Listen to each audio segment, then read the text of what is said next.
What would you say if someone came up to you and said that racism has not changed over a period of 20 years? You may think that's not true. There's no slavery.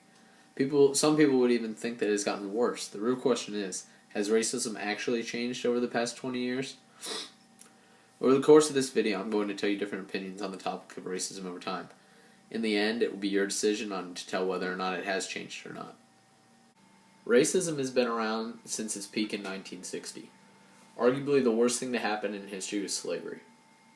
Slavery was a very racist act that discriminated against African Americans. Both slavery and racism has supposedly been outlawed, but people still believe that it exists.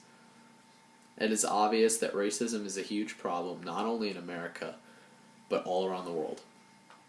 There are many different opinions on how racism has changed over the years. Some people argue that even though slavery has been outlawed, racism has gotten even worse than it was when slavery existed. There was a time period where slavery was abolished and racism was considered to not exist anymore. Since then, people believe that it's slowly getting worse and worse again. President Barack Obama states that racism is in our DNA. This means that racism has been around and will be around for many years to come. Even though there are many ways to prove racism has gotten worse, there are a lot of ways to prove that racism has gotten better.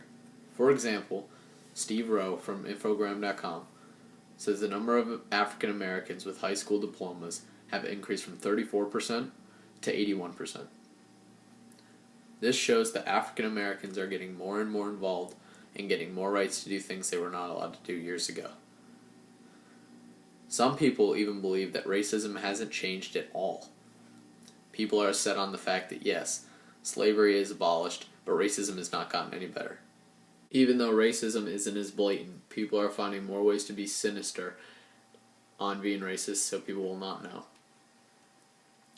There are many ways we can fix the topic of racism. Protesting in the street is not a good way to solve this issue. This will only cause conflict between people and make things worse. Instead of using violent techniques, some people should think about using techniques of Mahatma Gandhi and protest peacefully. This could mean that people write detailed stories on the internet or maybe write books. It is obvious that racism is a huge problem in this world today. It is also obvious that the public perception of racism has been changing over the years too. Hopefully people will come together to put a stop to this issue so we can have a peaceful society again.